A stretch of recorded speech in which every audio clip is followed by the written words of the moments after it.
Hello friends, welcome to the channel. आज हम करेंगे दिल्ली पुलिस कांस्टेबल का मैथ का मॉक टेस्ट।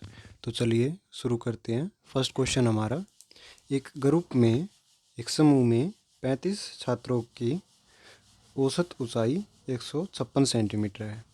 यदि 154.5 सेंटीमीटर औसत ऊंचाई वाले 8 छात्र समूह से निकल जाते हैं और 158 सेंटीमीटर ऊंचाई वाले 13 छात्र शामिल हो जाते हैं, तो अब समूह में सभी छात्रों की औसत ऊंचाई कितनी होगी, ये हमें बताना है। ठीक है, तो सबसे पहले हम क्या करेंगे, हम 35 वाले निकाल लेंगे। 35 वाले कितने हैं, ये हैं 156 सेंटीमीटर के हिसाब से। ठीक है, और 8 इसमें से हमने निकाल दिए, तो 8 का भी हम सेम टू सेम इसमें से निकाल लेंगे। ठीक है, और उसके बाद 13 जो शामिल हुए हैं, वो 13 शामिल हुए भी हम इनमें से निकाल लेंगे। तो 13 गुणा में आ जाएगा 158। ठीक है, अगर हम इन सभी के मल्टीप्लाई करते हैं तो 35 गुणा 156 हमारे पास कितना हो जाता है, ये हो जाता है 5460। ठीक है, ये आ गया। और उसके बाद सेकंड 8 गुणा 154 कितना हो जाता है, ये हो जाता है 1236। ठीक है, अगर हम इसमें से इसको घटाते हैं तो हमारे पास कितना आ गया, 10 में से 6 गया 4, 5 में से 3 गया 2, और 4 में से 2 गया 2, और 5 में से 4 गया, हमारे पास बच गया इतना। ठीक है, अभी हम इसकी मल्टीप्लाई इससे करवाएंगे तो इसका तो ये आ जाएगा 2054।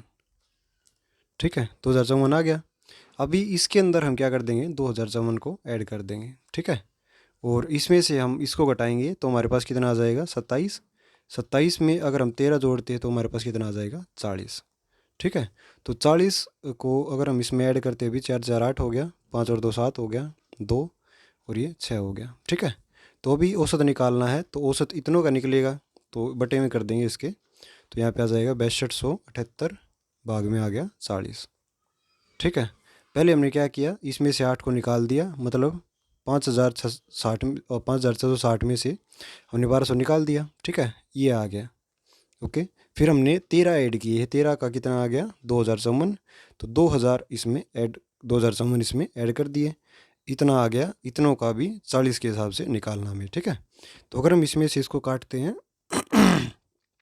तो हमारे पास कितना आ जाएगा, 156.95। ठीक है, तो 156.95 आ जाएगा हमारा आंसर, जो कि ऑप्शन नंबर बी वाली में है। ठीक है, नेक्स्ट क्वेश्चन है क्वेश्चन नंबर 2। इसमें दे रखा है दो संख्याएं p और q इस प्रकार हैं कि p का 8%, तो यहाँ पे हम लिख लेते हैं p का 8% जमा में q का 4%। ठीक है, इसका योग हमें बताना, तो योग कर दिया, इक्वल टू p के 5% जमा में q के 7% का योग, तो 7% का हमने योग कर दिया। ठीक है, का कितना है, 2/3 है, तो इसका 2/3 हम बढ़ा देंगे। ठीक है, अगर हम अभी देखते हैं तो यहाँ पे कितना हो जाएगा, 100 से हमने 100 काट दिया, और यहाँ पे आ गया 8p जमा में 4q इक्वल टू 5p जमा में 7q। ठीक है, और अगर 3 की मल्टीप्लाई हम यहाँ पे करवा देते तो यहाँ पे आ जाएगा 3, और यहाँ पे कितना आ जाएगा, यहाँ पे आ जाएगा 2। ठीक है, 8 तिया हो गया 24p जमा में 4 तिया 12q इक्वल टू 5 दूनी 10p जमा में 7 दूनी 14p। ठीक है, अगर हम इसमें से इसको कटाते हैं तो 24 में से 14p अगर हम यहाँ पे लेके आते तो यहाँ पे आ गया 14p इक्वल टू, इसमें से हम इसको घटाते तो आ गया हमारे पास 2p। ठीक है, 2q, तो p अपॉन q की अगर वैल्यू निकालते तो यहाँ पे आ जाएगा 2/14, और ये वैल्यू कितनी आ जाएगी, 1/7।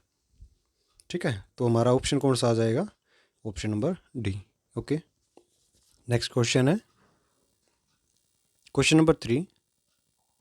यश एक कार्य को 49 दिनों में कर सकता है और नमन उसी कार्य को 35 दिनों में कर सकता है। सौरभ समान कार्य को 7 दिनों में कर सकता है। तो यहाँ पे यश लिख लेते हैं, यहाँ पे नमन, और यहाँ पे आ गया सौरभ। ठीक है, अगर हम इसमें से इनको इनके दिन यहाँ पे लिख लेते हैं तो यहाँ पे आ गया 35, और यहाँ पे आ गया 7। ठीक है, अगर हम इनके टोटल वर्क निकालना चाहें तो टोटल वर्क हमारा कितना हो जाएगा, ये हो जाएगा 245, ठीक है।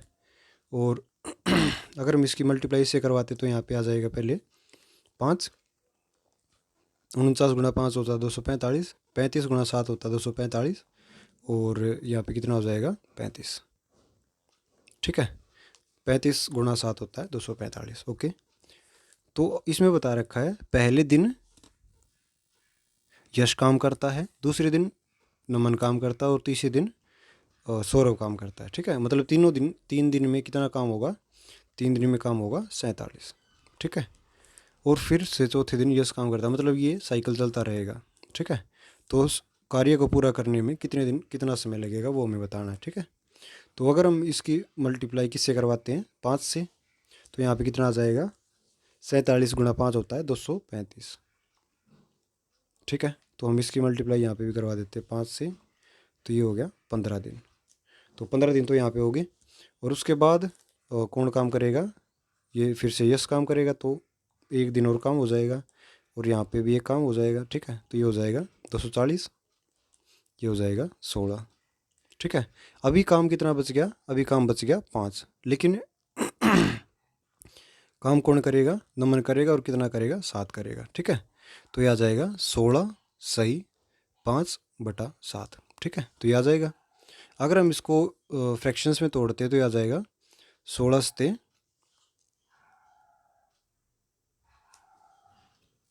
112, और 5 कितना होता है 117, ठीक है। तो 117 बटे में आ जाएगा 7, जो कि ऑप्शन नंबर किस में है, ऑप्शन नंबर सी वाले के अंदर है, ठीक है। नेक्स्ट क्वेश्चन है क्वेश्चन नंबर 4। एक परिवार में 2 दादा दादी, 3 माता पिता और 4 पोता पोती हैं। दादा दादी की औसत आयु कितनी है, 65 वर्ष है। माता पिता की औसत आयु 32 वर्ष है, और पोते पोतियों की औसत आयु 8 वर्ष है। तो हम इसमें लिख लेते हैं, 2 तो दादा दादी हैं, तो 2 गुणा में दादा दादी हो जाएंगे, ठीक है। 65 गुणा में आ जाएगा 2, इक्वल टू कितना हो जाएगा 130, ठीक है। ये हो गया। अभी 3 माता पिता, तो 3 माता पिता इक्वल टू माता पिता का कितना यहाँ पे औसत दे रखी है 32, 32 गुणा में हो जाएगा 3, इक्वल टू आ जाएगा 96, ठीक है। और उसके बाद पोतियों की औसत उम्र, तो 4 पोते पोती हैं, तो यहाँ पे आ जाएगा 8 गुणा में 4, 800 का होता है 32, ठीक है। तो हम इसमें ऐड कर देंगे। तो परिवार की औसत आयु हमें बतानी है, ठीक है। तो 2 तो ये हो गए, 3 और ये 4, तो ये हो जाएंगे 9, ठीक है। 6 और 2 हो गया 8, 9 और 3 12, और 3 हो गया 15, और एक रेक हो गया 2, ठीक है। 258 भाग में आ गया 9, ठीक है। अगर हम इसको अभी काटते हैं तो कितना हो जाएगा, अगर हम इसको 3 से काटते हैं तो यहाँ पे आ जाएगा 8 तिया 24, ठीक है। और 6 तिया 18, और 3 तिया 9, ठीक है। 3 से काट दिया हमने इसको। तो अगर हम इसमें अभी देखते हैं तो कितना आ जाएगा, 28 इंटू 3, और यहाँ पे आ जाएगा 2, ठीक है। 28 तिया हो गया 84, और 2 86, 86 बटा आ जाएगा 3, तो ऑप्शन नंबर आ जाएगा फर्स्ट, ओके। तो फर्स्ट ऑप्शन आ जाएगा हमारा। नेक्स्ट क्वेश्चन है क्वेश्चन नंबर 5। इसमें दे रखा है फाइंड द वैल्यू ऑफ, इस समीकरण की हमें वैल्यू बतानी है, ठीक है। तो यहाँ पे अगर हम देखते हैं सबसे ऊपर क्या दे रखा है, 2 सही 3/4। तो ये अगर हम इसको सॉल्व करते तो 2 4 दूनी 8, और 3 11, 11/4 हो गया, ठीक है। और 6 एकम 6, और 5 11, तो ये हो गया 11/6, ठीक है। अगर हम इसको सोल्व करते तो यहाँ पे आ जाएगा 11/4 गुणा में 6/11, ठीक है। तो ये हमारे पास कितना आ गया, 3/2, ओके। तो इतने का आंसर हमारे पास कितना आ गया, इतने का आंसर आ गया हमारे पास 3/2। इसमें डिवाइड बाय दे रखा है 7/8 गुणा में, यहाँ पे अगर हम इसको सोल्व करते तो ये आ गया 12, और 3 चौक 12, 4 प्लस आ गया 3, ठीक है। तो ये हमारा कितना हो जाएगा, ये हो जाएगा हमारा 7/12, ठीक है। तो हम इसको 7/12 लिख लेते हैं। अगर अभी आगे सोल्व करना है तो यहाँ पे 5/7 दे रखा है, डिवाइड बाय ये हो जाएगा 9/728, माइनस 5 15, और 520, ठीक है, इस टाइप से हो जाएगा। अगर हम इसको सोल्व करते हैं अभी पूरे को, तो यहाँ पे कितना हो जाएगा, अगर हम इसको मल्टीप्लाई करवाते हैं यहाँ पे 3/2 गुणा में 8/7, ठीक है। तो यहाँ पे आ जाएगा कितना, 4, और गुणा में 7/12 ये दे रखा है। तो 7 से हमने 7 काट दिया और 3 से हमने 3 काट दिया, ठीक है, और 3 से ये 3 कट गया। तो इतने का हमारे पास, इतने का यहाँ तक का हमारे पास कितना बच गया, यहाँ तक का बच गया हमारे पास 1, ठीक है। तो यहाँ पे बच गया 1, जमा में अभी अगर इसको सोल्व करते तो यहाँ पे कितना आ जाएगा, 28, ठीक है। तो 7 चौक 28 और 4 पचे हो गया 20, और ये हो जाएगा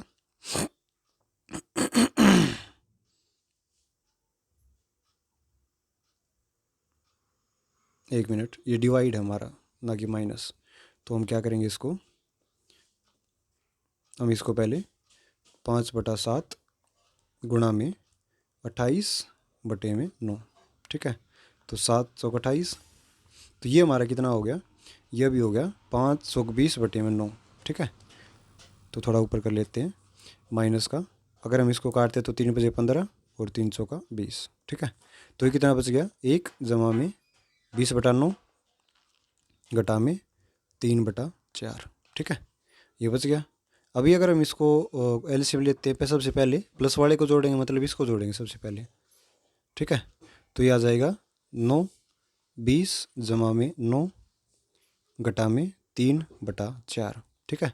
अभी अगर हम इसका एलसीएम लेते तो यहाँ पे आ जाएगा 36, और ये हो जाएगा 9 चौक 36, और 29 चौका कितना होता है, 29 गुणा में 4, 9 चौक 36 और 4 दूनी 8 और 3 11, मतलब ये आ गया 116 माइनस, और 9 चौक 36 और 9 तिया कितना हो जाएगा 27, ठीक है। तो 116 में से 27 गया, तो यहाँ पे आ जाएगा 89, ठीक है, और बटे में आ जाएगा 36।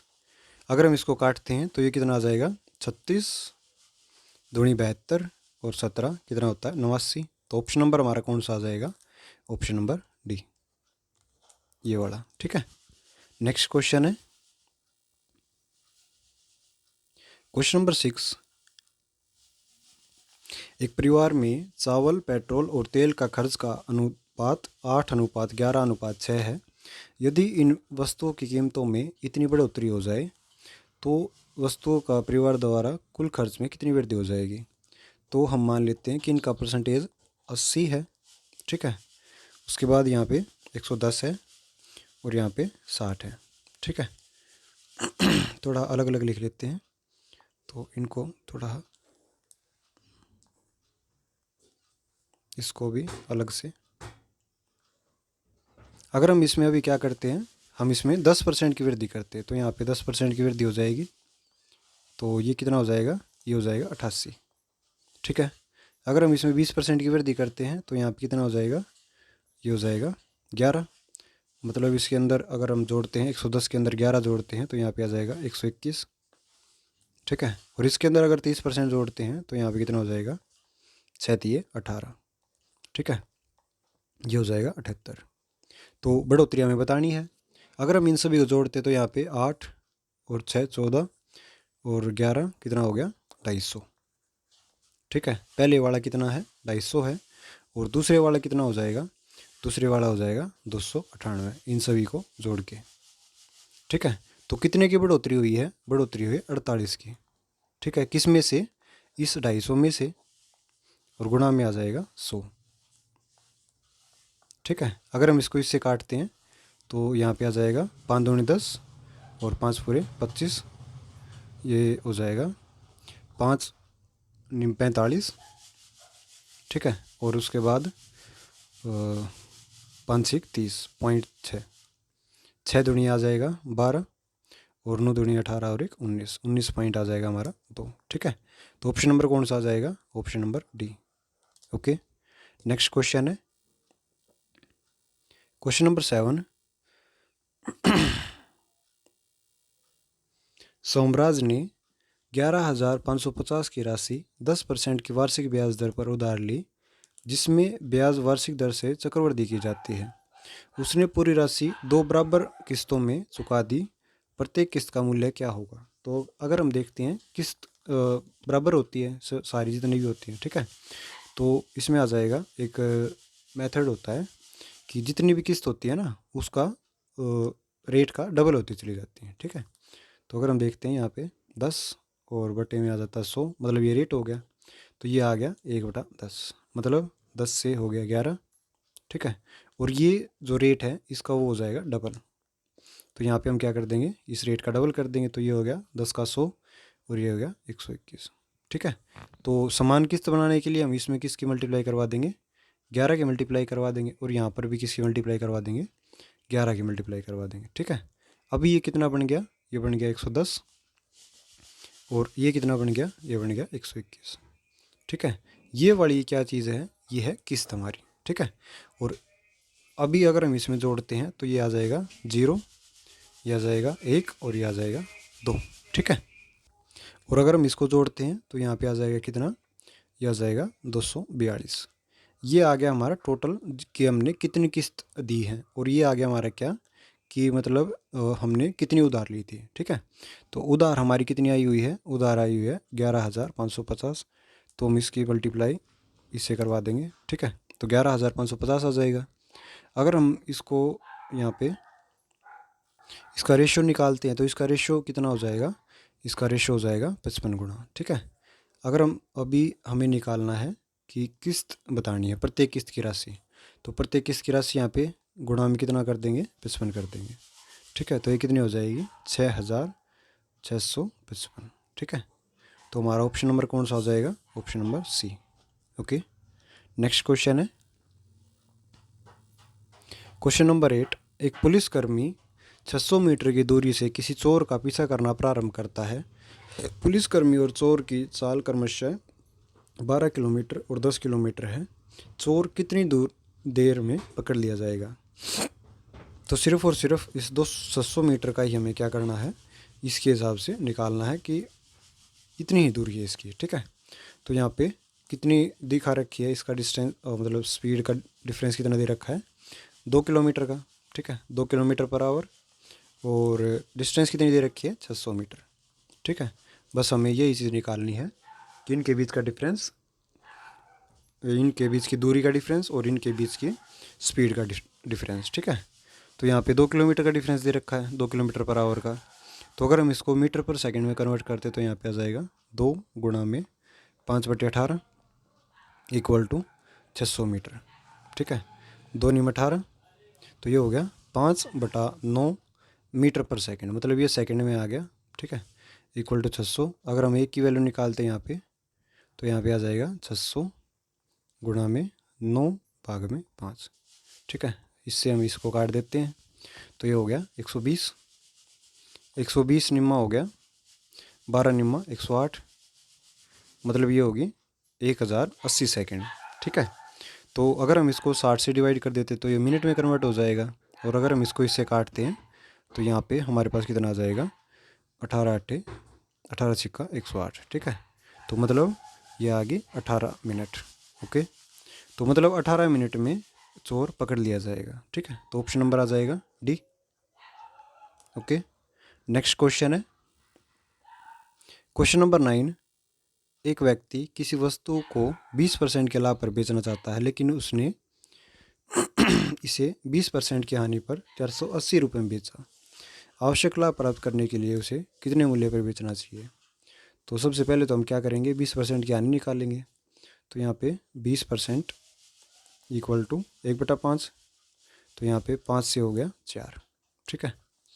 तो इसकी हानि कितनी दे रखी, 480 गुणा में यह आ गया 120, ठीक है। तो हमें सीपी निकालना है 120, तो यह आ गया 12×5 = 60, ठीक है। मतलब ये कितने इसने ख़रीदा कितने में था, 600 रुपये में। अभी 20% का इसे लाभ कमाना है, तो लाभ कमाने के लिए ये फिर से वही कर देगा, 5 से हो जाएगा 6। अभी इसने ख़रीदा था 600 रुपये का 120 के हिसाब से, ठीक है। तो अगर इसे कमाना है तो 120 से मल्टीप्लाई इसमें करवा देंगे, तो यहाँ पे कितना आ जाएगा, 720, ठीक है। तो ऑप्शन नंबर कौन सा आ जाएगा, option number C. Okay, next question है क्वेश्चन नंबर 10। एक व्यक्ति 50,000 की धनराशि 4% की वार्षिक साधारण ब्याज पर 3 वर्षों के लिए उधार लेता है। उसने तुरंत वह धनराशि एक अन्य व्यक्ति को 6/1/4 की वार्षिक साधारण ब्याज पर 3 वर्षों के लिए उधार दे दी। इस लेन देन में प्रति वर्ष होने वाला लाभ ज्ञात करें। तो अगर हम देखते हैं, सबसे पहले हम पहले वाले का एसआई निकालेंगे। तो यहाँ पे आ जाएगा 50,000 गुणा में 4 गुणा में 3 और बटे में आ जाएगा 100। ठीक है, अगर हम इसको इससे काटते तो 5 चौक 20 दिया 60, मतलब इसका एसआई कितना है, इसका एसआई है 6,000 रुपये। ठीक है, मतलब इसको 6,000 रुपये बैंक को देने या फिर किसी और व्यक्ति को। अगर दूसरे व्यक्ति का एसआई अगर हम निकालते तो यहाँ पे कितना आ जाएगा, 50,000 गुणा में 6 चौक 24 और 1 25, यह आ जाएगा 25/4 गुणा में 3 साल के लिए ही है। ठीक है, और बटे में आ जाएगा 100। इससे हम इसको काट देते हैं। ठीक है, और इससे हम इसको काट देते हैं तो ये आ गया 125। तो अगर हम इनकी सभी की मल्टीप्लाई करवाते तो यहाँ पे हमारे पास कितना आ जाएगा, तो हमारे पास आ जाएगा 9375। ठीक है, तो ये था दूसरे व्यक्ति का और ये था पहले व्यक्ति का। तो इनके बीच का डिफरेंस कितना है, इनके बीच का डिफरेंस है 3375 का डिफरेंस है। ठीक है, हमें बताना प्रतिवर्ष होने वाला लाभ। तो प्रतिवर्ष होने वाला लाभ ये है 3 साल का डिफरेंस। तो प्रतिवर्ष का मतलब हो जाएगा 3 से डिवाइड कर देंगे तो ये हो जाएगा कितना, 1125 रुपये का। ठीक है, मतलब इसको इतना लाभ हुआ है। ठीक है, तो ऑप्शन नंबर आ जाएगा हमारा option number B. Next question है क्वेश्चन नंबर 11।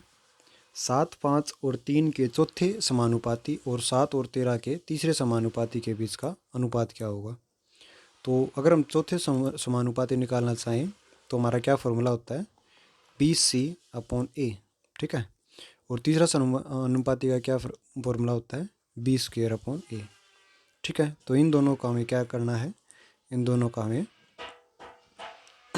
अनुपात निकालना है। ठीक है, तो BC का मतलब है 5×3 15 और A है 7 इसमें। ठीक है, इक्वल टू इसमें दे रखा है B² मतलब 13 का स्क्वायर 169 और A की वैल्यू दे रखी है इसमें 7। ठीक है, 7 से काट दिया हमने 7 तो इसकी वैल्यू आ गई 15.169। तो ऑप्शन नंबर इसमें कौन सा आ जाएगा, ऑप्शन नंबर आ जाएगा ए वाला 15.169। ठीक है, नेक्स्ट क्वेश्चन है क्वेश्चन नंबर 12। उस अधिकतम संभव लंबाई का मान ज्ञात करें जिसके द्वारा 4 मीटर 90 सेंटीमीटर, 3 मीटर 85 सेंटीमीटर और 12 मीटर 95 सेंटीमीटर लंबाई की छड़ों को पूर्णतः मापा जा सकता है। मतलब अगर अधिकतम लंबाई आ जाए तो हम क्या निकालते हैं इसमें, HCF निकालते हैं। ठीक है, तो HCF निकालेंगे इसके अंदर। तो सबसे पहले 490 सेंटीमीटर, उसके बाद 385 सेंटीमीटर और यहाँ पे 1295 सेंटीमीटर। ठीक है, इन सभी का हमें एलसीएम निकालना है, मतलब इसके हम फैक्टर करके देखेंगे। ठीक है, तो अगर इसका फैक्टर करते हैं तो यहाँ पे आ जाएगा 7 × 7 मतलब 49 और गुणा में हो जाएगा 10, 2 × 5। ठीक है, अगर हम इसके फैक्टर करके देखते हैं तो यहाँ पे आ जाएगा कितना, 5 × 7 गुणा में 11। ठीक है, और अगर इसको करते हैं तो यहाँ पे आ जाएगा 5 × 7 गुणा में 7 × 5। ठीक है, तो इनके सभी के फैक्टर इस प्रकार हो जाएंगे। तो इसमें HCF मतलब हाईएस्ट कॉमन फैक्टर हमें देना है। ठीक है, तो हाईएस्ट कॉमन फैक्टर इसमें कौन है, एक तो है 5, सभी में आ रहा है, इसमें भी आ रहा है और इसमें भी आ रहा है। एक है 7, इसमें भी है और इसमें भी है, इसमें भी है। ठीक है, तो हमारा क्या आ जाएगा, 5 गुणा में आ जाएगा 7 इक्वल टू 35। तो 35 सेंटीमीटर से हम इसकी नपाई कर सकते हैं। तो ऑप्शन नंबर आ जाएगा बी। ठीक है, नेक्स्ट क्वेश्चन है क्वेश्चन नंबर 13। 2 बोतल ए और बी में तनुकूल अम्ल है। बोतल ए में पानी की मात्रा अम्ल की मात्रा से दोगुनी है। तो अगर यहाँ पे ए लिख लेते हैं, ठीक है, और यहाँ पे बी लिख लेते हैं, तो यहाँ पे अम्ल और यहाँ पे पानी। तो पानी की मात्रा अम्ल की मात्रा से दोगुनी है तो पानी यहाँ पे हो जाएगा 2 और यहाँ पे हो जाएगा 1, ठीक है। जबकि बोतल बी में अम्ल की मात्रा पानी की मात्रा 3 गुनी है, तो अम्ल की मात्रा 3 हो जाएगी और पानी की मात्रा 1 हो जाएगी, ठीक है। इसमें दे रखा है ए और बी में क्रमशः कितनी मात्रा ली जानी चाहिए कि पानी और अम्ल की बराबर मात्रा से युक्त 5 लीटर अनुकूल अम्ल प्राप्त हो। तो यहाँ पे अगर अम्ल की देखते हैं तो अम्ल कितना हो जाएगा 1/3, और यहाँ पे अगर हम देखते हैं तो यहाँ पे हो जाएगा 3/4, ठीक है। तो हमें निकालना है कि दोनों में अम्ल कितना होना चाहिए, इतना बराबर होना चाहिए और 5 लीटर के हिसाब से होना चाहिए, ठीक है। तो x इंटू 1/3 जमा y into 3/4 equal to value होनी चाहिए कितनी 5, ठीक है। मतलब 5 इक्वल होना चाहिए। तो हम क्या करेंगे, इस जो x plus Y equal to 5, ये हो गया अम्ल किस में ए वाले में, और ये हो गया अम्ल किस में बी वाले में, ठीक है। तो हमने इनकी वैल्यू यहाँ पे रख रखी है, वही हमारा काम हो गया, ठीक है। तो अम्ल ए में कितनी वैल्यू है 1/3 और अम्ल बी में वैल्यू कितनी है 3/4, ठीक है। अभी हम क्या करेंगे, हम इस वाले अम्ल को पानी वाले से इक्वल कर देंगे, क्योंकि हमें अम्ल और पानी की इक्वल क्वांटिटी चाहिए, ठीक है। तो हम क्या करेंगे, x/3 जमा में 3y/4 इक्वल टू, इसमें पहले वाले में पानी कितना है 2/3x जमा इसमें दूसरे में पानी कितना है 1/4y, ठीक है। अगर हम इसमें से इनको कॉमन लेते हैं, यहाँ पे इस साइड लेके जाते हैं तो यहाँ पे कितना आ जाएगा -1/3x, ठीक है। और ये हो जाएगा जमा में 2/3y इक्वल टू 0। अगर हम x और y की यहाँ पे वैल्यू निकालना चाहें तो x और y की वैल्यू कितनी हो जाएगी 1/3x इक्वल टू 2/3y। 3 से हमने 3 काट दिया। x/y की वैल्यू यहाँ पे कितनी होगी, 1 मिनट, यहाँ पे 4 दे रखा है, तो यहाँ पे हो जाएगा 1/3 और